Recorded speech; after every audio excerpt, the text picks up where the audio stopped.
In the near future, scientists managed to reprogram the measles virus to help cure diseases instead of causing them, and they even managed to cure cancer. However, they lose control of this virus and it ends up infecting most of the population, transforming them into dangerous mutants called Darkseekers, who feed on people and are weak to sunlight. 3 years after the initial outbreak, New York City is a complete wasteland, to the point where the zoo animals now freely walk around the streets. The only survivor is Robert, a former army virologist that spends his days with his dog Sam. Whenever they go hunting, Sam helps Robert find the animals, and he chases them through the streets in whatever car he feels like taking that day. Robert is always armed and a great shooter, but he also has a good heart, and when he sees families of lions hunting too, he lets them have the meat. He also keeps an alarm on his watch to make sure he isn't out when the sun sets. As soon as the alarm goes off, Robert rushes back to the same house he's lived in since before the outbreak, which has been fortified to the max. Robert can shut all the doors and windows, and he always makes sure to bleach the front steps so that the Darkseekers can't find his smell. Inside this house, Robert keeps a good supply of food and tapes of old newscasts that allow him to stay sane by pretending he's going through an old routine. He also listens to music, talks to Sam, and does the usual chores like bathing his dog and cooking for both of them. No matter how much he tries to distract himself though, his dark memories always crawl back. When night falls, he hides in the tub with Sam and some firearms, and the sound of the Darkseekers outside makes him think of his family. When the outbreak happened, the government decided to seal off the island, since it was ground zero. Panic took over the streets as people tried to escape in hordes. Robert rushed to pick up his wife Zoe, their daughter Marley, and Sam, who was still a puppy back then. He wanted them to leave the island to stay with a relative, and Zoe got angry when she realized Robert wasn't coming with them because he wanted to stay to analyze the virus and find a cure. This triggered an argument between them that almost made Robert crash the car. Robert hasn't given up on the idea of a cure even in the present. Every morning after exercising with Sam, he goes to the lab in his basement to keep track of his experiments. Sam isn't allowed down there because she could get infected, but Robert is fine because he's immune. In the lab, there's a bunch of caged rats carrying the virus, and Robert has been trying the different serums he's made on them. All of them failed until one morning, Robert discovers one of the rats is actually getting better. Now he can move on to the next step of the trial, but he'll need a human for that. Afterward, Robert and Sam visit the video store, where Robert has put up a bunch of mannequins as part of trying to keep the illusion of a normal routine. He talks to them as if they were old friends and always brings back the movies he takes before choosing another one. He also pretends one of the mannequins is trying to flirt with him. Robert promises Sam that one day he'll flirt back. Next, the pair visits the parks where Robert is growing vegetables to take some with them.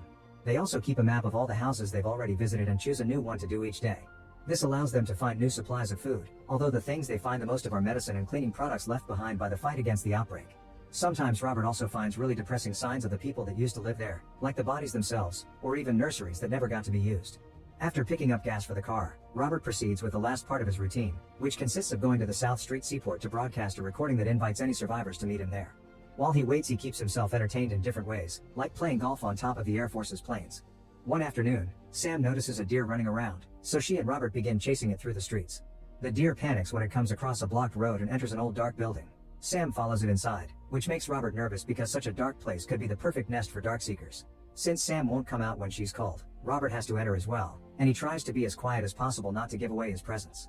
There are some terrifying noises that suddenly scare Robert, but he refuses to leave without Sam, so he takes a moment to gather courage and cover his flashlight with his hand before going deeper inside. He follows a trail of blood upstairs that takes him to a body behind some furniture. For a moment Robert fears the worst until he realizes it's not Sam, it's the deer.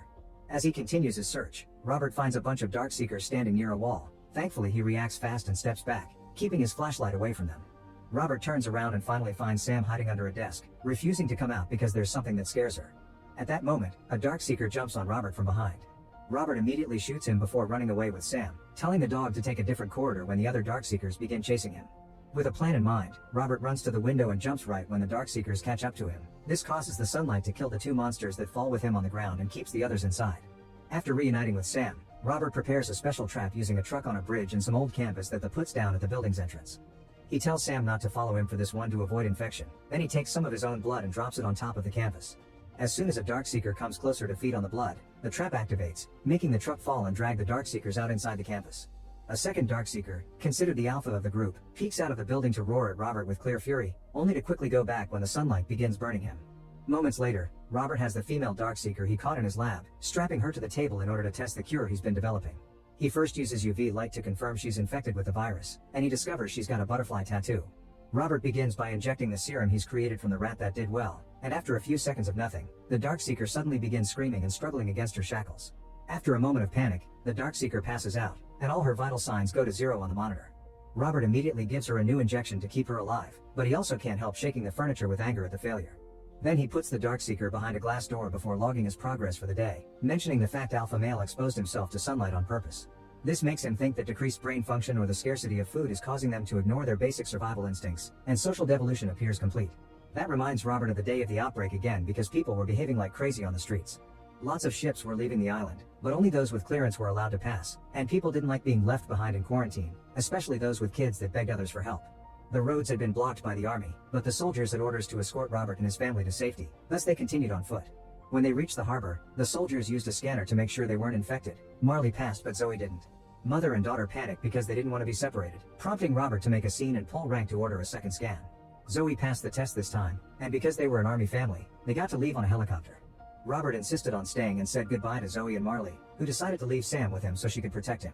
As the helicopter took off, Marley made a butterfly with her hands as a goodbye. Back to the present, Robert and Sam go through their usual routine, but at the end of the day when they're about to go home, something strange happens. There's a mannequin near the bridge, and Robert is sure he didn't put it there. Feeling like he's going crazy, Robert shoots at the mannequin as if to prove it isn't real. The mannequin just falls to the ground. Then Robert thinks he can hear some whispering around him and begins shooting at the air like crazy. Since nothing happens, Robert decides to check out the mannequin, but as soon as he comes closer, a car falls and he's caught by a rope. It turns out the Darkseekers copied his trap. Sam hits his head and he passes out as blood begins to drip on the ground. Moments later, Robert wakes up when his watch's alarm goes off. Sam is still there, and the sun is about to set, so Robert uses a knife to cut off the rope. When he falls to the ground, he hurts his leg, and now he has to drag his body through the ground to leave. Sam at first follows him, but she stops when she hears some growling coming from a building. The Alpha is there with a bunch of infected dogs and he sets them loose to go after Robert, but the dogs step back when they almost get hurt by the last bit of sunlight. Robert forces himself to stand up and rush to his car to retrieve a gun right before the sun finishes setting, allowing the dogs to attack. One of them jumps on Sam and bites her while Robert fights the others, struggling against a beast before managing to grab his gun properly and shoot them all one by one. Sam is in pain, so Robert ignores his own to pick her up and take her to the lab, where he gives her a dose of his serum. Then he holds her in his arms and sings a song for her, but little by little, Sam's starting to turn. Devastated, Robert has no choice but to euthanize her, ignoring her barks of protest until she's dead. After grieving her properly, Robert gives Sam a burial in the garden before trying to go back to his routine. He takes a lot of medicine to try to forget the pain, and when he goes to the video store, he finally chats with the flirting mannequin, saying he promised his best friend he would do so. Obviously the mannequin doesn't talk back, and this causes something in Robert to finally break. Furious and miserable, Robert takes his car out at night to run over a bunch of Darkseekers in revenge. He manages to kill a few of them, but the others attack him under the Alpha's orders. They even climb a light post to make it fall on top of Robert's car.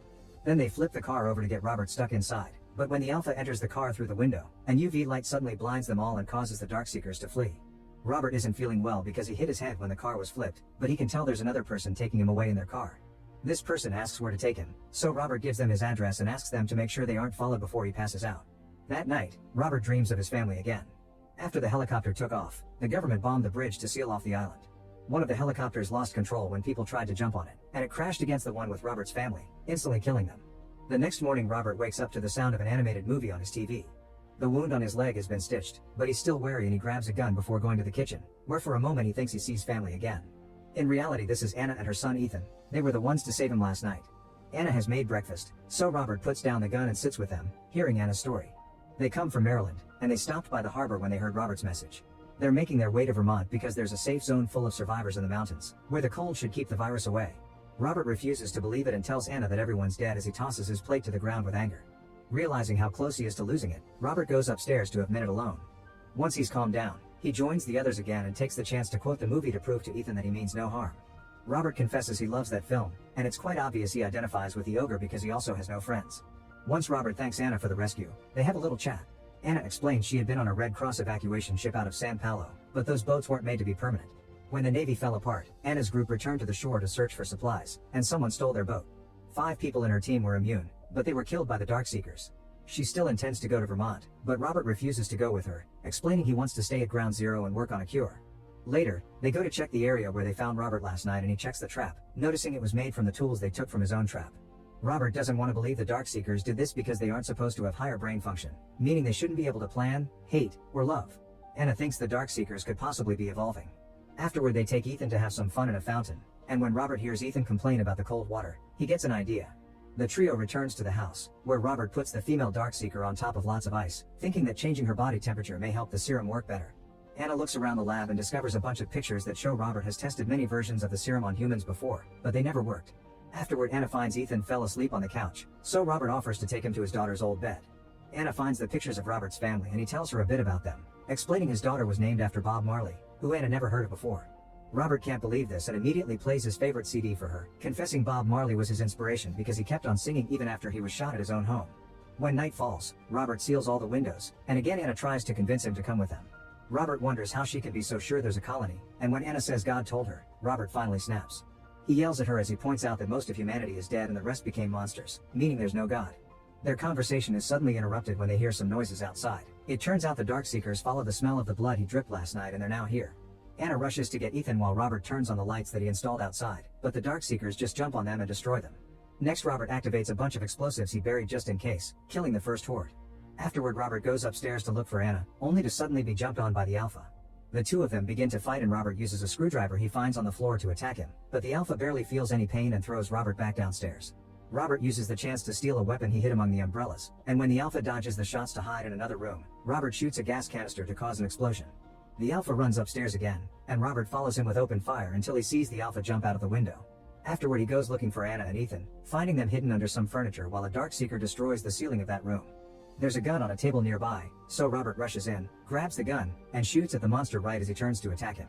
At that moment, Robert hears a noise outside and discovers the Alpha is back with even more Darkseekers, thus the trio runs to hide in the lab. As the Darkseekers climb the building to enter through the hole their friend made, Robert and Anna are shocked to discover the female test subject is getting better. This means the cure is working, but before they can consider their options, the Darkseekers arrive at the lab and Robert has to close the glass door between them. He tries to tell them he can save them, but the Darkseekers don't listen, they just keep on hitting the door. When the Alpha arrives too, he cracks the glass with his mighty strength, then he makes a drawing that Robert recognizes as a butterfly, just like the woman's tattoo. This reminds him of Marley, and Robert finally understands the Darkseekers do have feelings. They're here to rescue their friend, not to kill. Robert puts down his weapon and, ignoring Anna's protests, disconnects the woman from the machines before taking her out of the glass door. As the Darkseekers growl at him with fury, Robert picks a syringe and injects the woman with some medicine that causes her to wake up. The Alpha immediately rubs his forehead with hers, celebrating their reunion before picking her up to leave. Robert tries to apologize, but he's only met with another growl. Now that Robert understands the city belongs to the Darkseekers Society, he accepts to leave with Anna and Ethan. The next morning they start their trip to Vermont, but first Anna makes a new recording, telling any survivors that may listen where to find the safe colony.